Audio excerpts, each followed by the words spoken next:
Muy buenas noches, bienvenidos a la isla de la fantasía, o al menos la fantasía que la política latinoamericana se niega a soltar.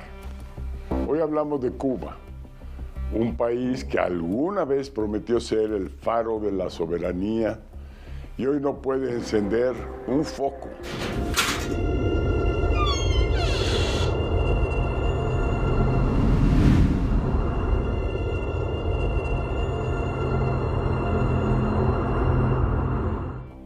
Entre 2022 y 2025, más de 500,000 de cubanos huyeron de la isla, el mayor éxodo en su historia. La inflación devora los salarios, el sistema eléctrico nacional está en colapso clínico y el país, que alguna vez fue la azucarera del mundo, hoy tiene que importar azúcar. Sin embargo, mientras el pueblo cubano hace filas de horas para un pedazo de pan, en los foros internacionales todavía hay políticos aplaudiendo la resiliencia de la revolución. Hoy, en la sombra del sistema, apagamos el romanticismo y encendemos los datos. Analizamos el desastre estructural de Cuba y la hipocresía de una región que prefiere defender un museo de la Guerra Fría antes que mirar a la tragedia. Un fracaso total en el caso de Cuba. La situación humanitaria frente a sus narices es grave. Iniciamos. 18 horas.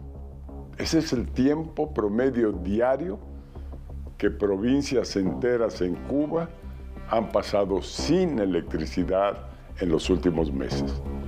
Sin luz, la comida que a duras penas se consigue se pudre en los refrigeradores. Sin combustible, las ambulancias no llegan. Y sin medicinas, los hospitales son poco más que salas de espera para milagros que el Estado no puede financiar. La narrativa oficial culpa eternamente al bloqueo, pero la matemática cuenta otra historia. Un modelo económico centralizado, socialista, que asfixió la producción interna hasta morir de inanición. Escuchemos a quienes miden la catástrofe sin filtros ideológicos. 18 horas o más, ese es el tiempo promedio diario que el régimen de Miguel Díaz-Canel ha sentenciado a vivir en la oscuridad a provincias enteras del país. No es una cifra abstracta, es el recordatorio constante de un Estado fallido. Bajo esta administración, el derecho a la energía, a la alimentación y a la vida misma ha sido confiscado. Mientras el Palacio Presidencial mantiene sus luces encendidas, el resto de la nación observa cómo la comida que a duras penas consiguen se pudre en refrigeradores inservibles. La narrativa oficial sigue aferrada al guión del bloqueo como una fórmula mágica para evadir la rendición de cuentas. No es el embargo lo que impide que las termoeléctricas funcionen. Es la decisión política de Díaz-Canel de priorizar el cemento sobre la corriente. Mientras el sistema eléctrico nacional colapsaba por falta de mantenimiento, la cúpula estatal a través del conglomerado Gaesa desvió miles de millones de dólares a la construcción de hoteles de lujo, que hoy permanecen vacíos. Es un modelo que prefiere invertir en piscinas para turistas que en calderas para el pueblo. De acuerdo con la Oficina Nacional de Estadística e Información, en los últimos años el gobierno ha destinado aproximadamente entre el 33 y el 40% de la inversión total a este sector. Y la inversión en infraestructura básica, es decir, para electricidad, gas y agua, apenas recibe entre el 9 y el 11%. El problema no es que Cuba no tenga dinero para comprar transformadores o reparar calderas. El problema es que el dinero que entra por el turismo y las remesas se queda en el circuito cerrado de los militares para construir hoteles que nadie llena, mientras el pueblo cocina con carbón porque no hay luz. Vamos a seguir con los apagones, con el problema del transporte, que estamos muy mal. No hay electricidad, no hay agua, no hay transporte, no hay insumos para este país y ahora mismo estamos en un país que estamos colapsados. La asfixia de la producción interna no es un error de cálculo. es el diseño de un modelo económico centralizado que teme la libertad del individuo. Díaz-Canel ha preferido ver morir la agricultura antes que permitir que el campesino sea dueño de su cosecha. El resultado es una nación que importa el 80% de sus alimentos básicos, con un dinero que no tiene, provocando una inflación que ha convertido el salario del trabajador cubano en papel mojado. Los datos de migración son el veredicto final a una gestión desastrosa. El éxodo de más de 500,000 de cubanos en los últimos años no es una elección, es una huida de un sistema que ofrece oscuridad como futuro. La administración actual ha roto el contrato social más básico, la protección de la vida. La crisis en Cuba ya fue más allá, es un quiebre total. También, el control sobre la información y las restricciones a la libertad de movimiento siguen siendo pilares de la política represiva del régimen, que busca silenciar a los opositores y evitar que se difunda información que pueda deslegitimar su autoridad. Claro que la represión está aumentando en Cuba en los últimos años. Está aumentando porque hemos tenido, digamos, como se dice a veces, ¿no?, el cóctel perfecto, la combinación perfecta entre un régimen que se desacredita día tras día, un régimen que no logra garantizar, una alimentación, un sistema de salud, un sistema educacional. Es el colapso de la gran crisis, de esa incapacidad que por 60 años ha tenido el régimen comunista.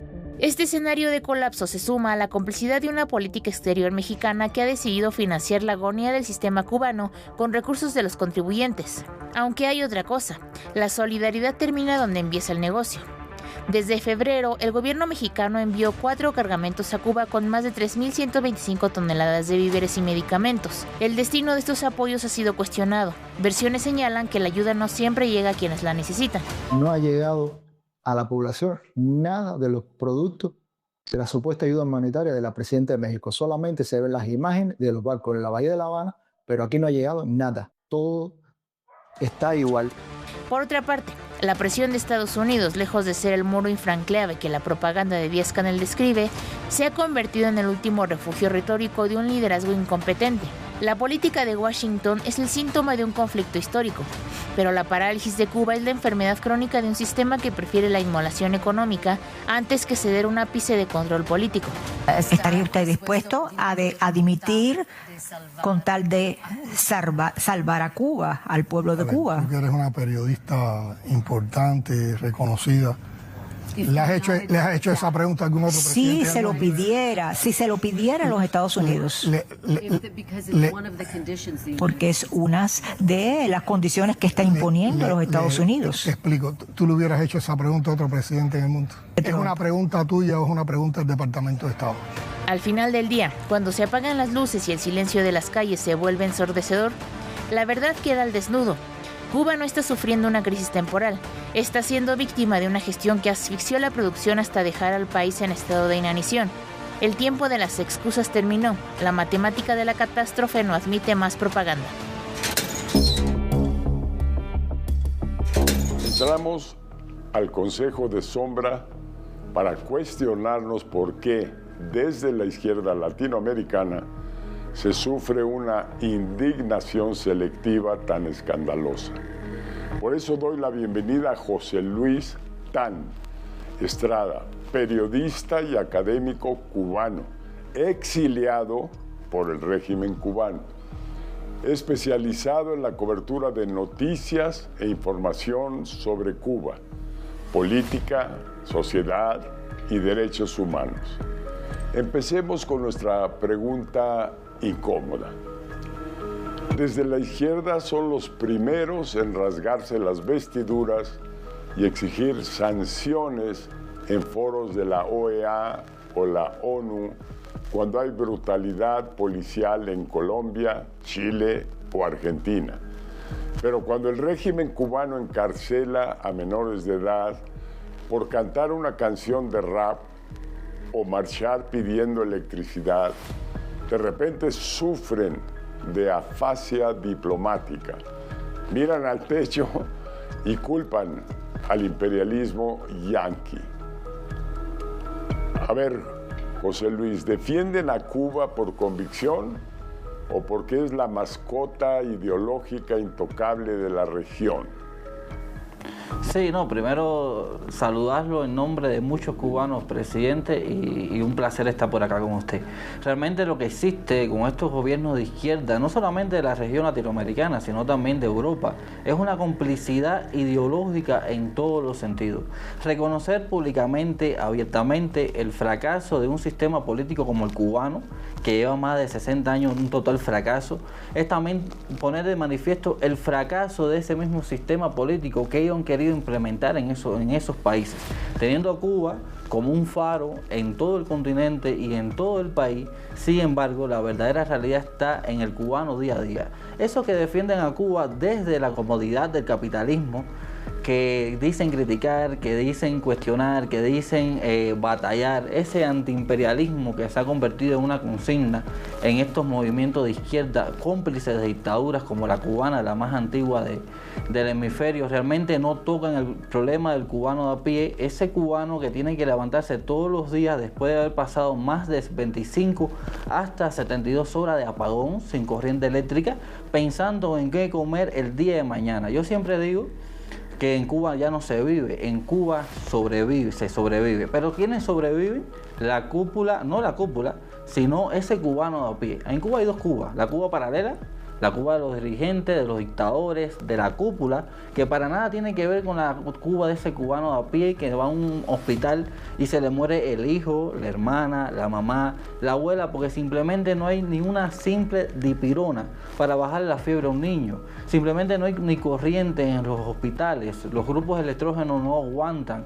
Sin embargo, siguen vendiendo una narrativa que nada más se lo creen. Estos cómplices y ellos, estamos hablando de una dictadura que lleva más de 60 años en el poder, viviendo a costa del mismo sufrimiento que ellos han causado al pueblo cubano. Un pueblo cubano que está agonizando, un pueblo cubano que no ve la esperanza en esos dictadores, en esos gobernantes que cada vez que toman una medida, esas medidas es para enriquecer el bolsillo de esa cúpula. Sin embargo, desprotegen y no le importan para nada ese bienestar del pueblo, de los verdaderos cubanos a pie. Sí, esto me trae a la memoria el muro de Berlín, que por no haber resultados, los ciudadanos decidieron salir de ese sistema, de ese modelo. Analizar cómo países latinoamericanos gastan capital político defendiendo a La Habana, ¿qué ganan exactamente? ¿Por qué siguen esos apoyos? Sí, lo vimos ahora últimamente con la famosa esta flotilla de ayuda humanitaria hacia Cuba. Sin embargo, cuando ellos estaban festejando en una Habana, en una Cuba agonizando de apagones, a 2 cuadras, a 2 metros de donde estaban festejando, la basura se estaba comiendo a la población.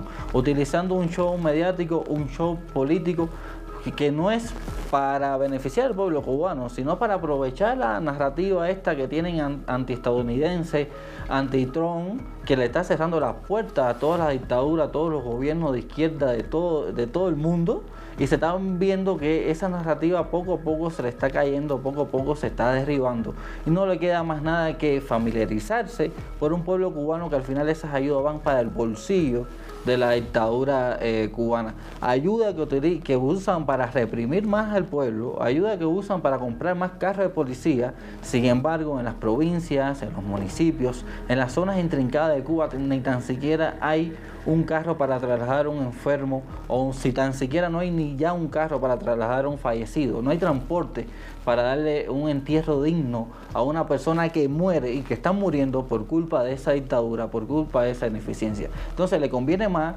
ir a como hizo Pablo Iglesias, este izquierdoso, este comunista de España, se entrevistó hablando de los problemas de Cuba desde un hotel de 5 estrellas en La Habana. ¿Cómo tú vas a hablar de los problemas de Cuba desde un hotel 5 estrellas? Sin embargo, la realidad, cuando vas de ese piso, La Habana se está cayendo, las personas se están muriendo, el químico está inundando, una sociedad totalmente hundida por esa misma dictadura. Es defender esta narrativa cómplice antiestadounidense no es una narrativa ni es una ayuda realmente solidaria para el pueblo cubano, porque al final no llegaron a los barrios, no llegaron a los repartos, ahí mismo donde estaban, ahí mismo en Centro Habana, La Habana Vieja, hay personas que llevan más de un año sin agua, sin el abasto de agua, algo tan esencial como el agua para vivir. Derrumbes todos los días en La Habana Vieja, el malecón habanero totalmente destruido, pero sin embargo, además, mientras que ellos estaban en esta ayuda humanitaria, estaban pasando protestas importantes en La Habana, como en Playa, en El Vedado, las personas cansadas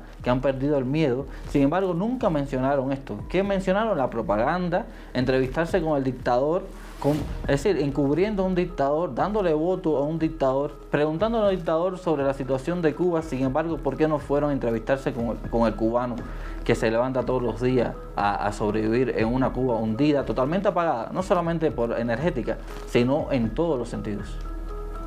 Sí, no hay duda que la mejor ayuda en una circunstancia como esta es aceptar que democracia, libertad, derechos humanos, economía de mercado, pues nos ha demostrado que ese es el camino a seguir. Puede tener variantes y otros signos propios de cada quien, pero esa es la fórmula probada y comprobada que hoy da progreso económico, genera empleos, ingreso a la ciudadanía.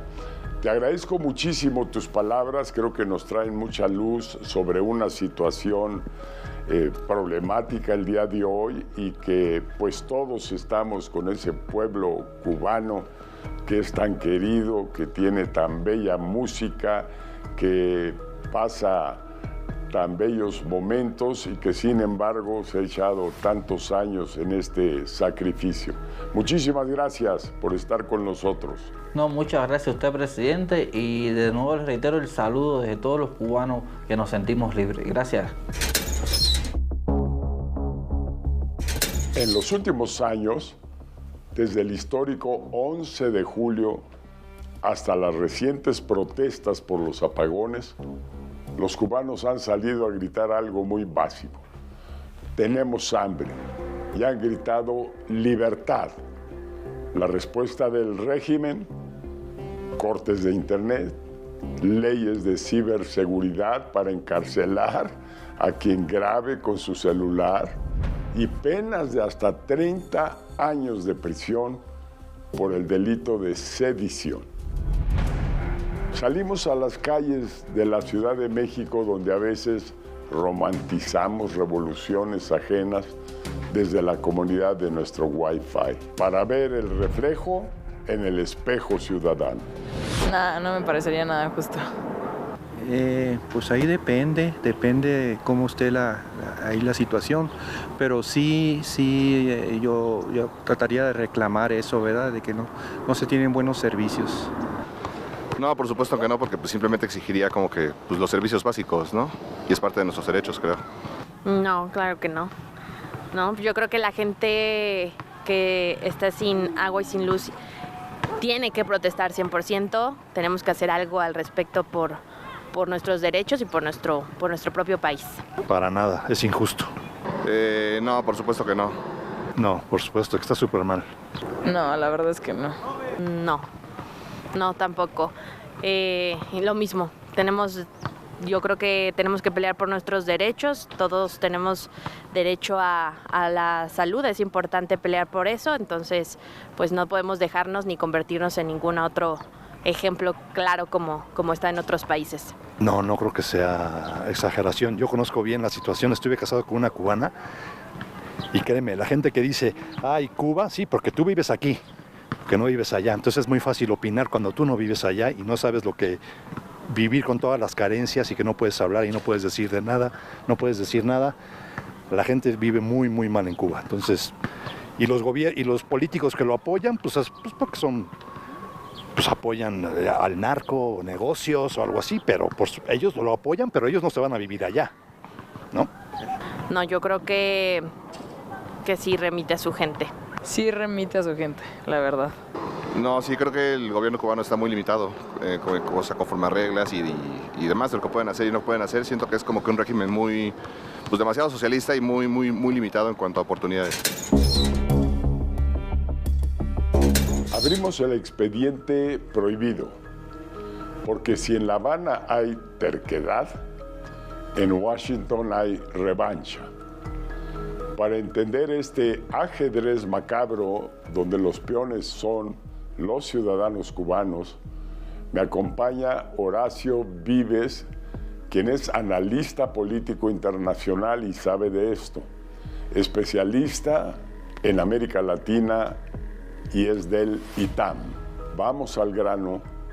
La crisis humanitaria de hoy es obra maestra del embargo estadounidense y la presión de halcones como Marco Rubio, o se trata del infarto fulminante de un modelo soviético socialista que lleva 30 años sin el subsidio ruso. A ver, en efecto, la verdad que muy contento de poder conversar con usted y con la audiencia. Estamos en una situación muy compleja en Cuba. En efecto, la verdad es que es un país que históricamente ha tenido una cantidad de dificultades y de adversidades muy grandes, producto de una necedad y cerrazón de mantener un gobierno y un sistema donde básicamente hubo muy poco interés, muy pocos incentivos en desarrollar, digamos, una industria, una infraestructura y las bases de un crecimiento para sostener, para mantener este modelo igualitario que es producto de la Revolución cubana y que básicamente vivió de la dependencia, como bien se señaló, de la Unión Soviética los primeros 30 años, y cuando vino el colapso de la URSS, pues en efecto llegó este periodo muy complejo que tiene similitudes importantes con lo que se vive ahora, que fue el periodo especial, pero Cuba encontró la manera de conseguirse otro aliado extranjero que le pudiera subvencionar todas estas deficiencias, que básicamente fue la Venezuela del chavismo y el sostenimiento a través de estos beneficios petroleros. Sí, ahora sí que un país fallido, totalmente fallido a estas alturas. Con referencia a la complicidad regional, vemos presidentes latinoamericanos enviando petróleo y barcos con comida al régimen. Al hacer esto sin exigir apertura democrática y libertades a cambio, están ayudando al pueblo cubano o simplemente le están pagando el tanque de oxígeno al aparato represivo. Así es, yo creo que es una ayuda equivocada. A ver, por supuesto, a todo el mundo nos duele, nos parece muy difícil ver este sufrimiento, estas carencias, que de por sí un pueblo que ha sido históricamente muy resiliente a lo largo de 6 décadas, pues está experimentando inclusive una profundización de esta crisis humanitaria. Pero estas ayudas que se han hecho de ninguna manera son las ayudas correctas, porque justamente lo que están haciendo es dar estos incentivos, ¿no?, para que el régimen se mantenga, cuando en realidad lo que tendría que ocurrir, digamos que esto me parece que es un contexto bastante compartido en términos de los cubanos que están en el exilio y de la comunidad internacional, que bajo ninguna circunstancia se debe de apoyar el sostenimiento de una dictadura tan atroz como ha sido la dictadura cubana. Pero también hay que entender, y esto es importante ponerlo en contexto para la audiencia, que el tema de Cuba se ha utilizado, digamos, como moneda en muchos países para utilizarlo de una forma de pegamento, de sostenimiento ideológico, de configurar una serie de alianzas, y en ese sentido, por ejemplo, el ALBA, que en su momento dirigió y que propició Hugo Chávez tiene que ver, digamos, con todos estos regímenes, a mi gusto, mal llamado o autodenominados progresistas, que lo que hacen es tratar de romantizar y que sobreviva el modelo de la Revolución Cubana. Hemos visto el 11J, hemos visto las protestas recientes, la gente ya no tiene miedo porque ya no tiene nada que perder. Estas protestas son el principio del fin y forzarán una transición, o el sistema de inteligencia y contrainteligencia cubano es tan perfecto que sobrevivirá sobre las ruinas del país. Bueno, hemos visto que el régimen ha sido extraordinariamente camaleónico para de alguna manera preservarse. A ver, más allá del éxito de la revolución en el año 59 y de los primeros buenos resultados, aunque también esto lo pongo entre comillas, la verdad es que desde los años 60 y 70 quedó claro que del siglo pasado que este era un modelo fallido, que se convirtió muy pronto en una dictadura atroz, que no respondía a las expectativas y a las promesas de esa revolución, pero sobre todo durante el largo periodo de Fidel Castro como el hombre fuerte, el hombre de la revolución en Cuba, pudo de alguna manera sortear todas estas crisis. Sí, pues ojalá y termine la historia con una salida negociada, un cambio de modelo y mejor suerte, progreso para la querida población cubana. Te agradezco muchísimo, muchísimo que nos hayas acompañado y nos des estos comentarios tan ilustrados. Cuba es, trágicamente, el espejo donde cierta clase política latinoamericana insiste en mirarse para sentirse moralmente superior, mientras ignoran los gritos que vienen del otro lado del cristal. Es muy fácil ser marxista, leninista, socialista desde un balcón en la Condesa o en Palermo, tomando café de especialidad y tuiteando desde un iPhone. Pero la realidad en la isla no se lee en los poemas de la nueva trova. Se vive en las colas de madrugada, en los hospitales sin jeringas y en las celdas llenas de jóvenes cuyo único delito fue pedir un futuro mejor. Mientras sigamos culpando exclusivamente a fantasmas externos y protegiendo a la gerontocracia que administra el desastre, seremos cómplices del apagón más largo de la historia. Buenas noches y bienvenidos al paraíso. Trate de no tropezar en la oscuridad.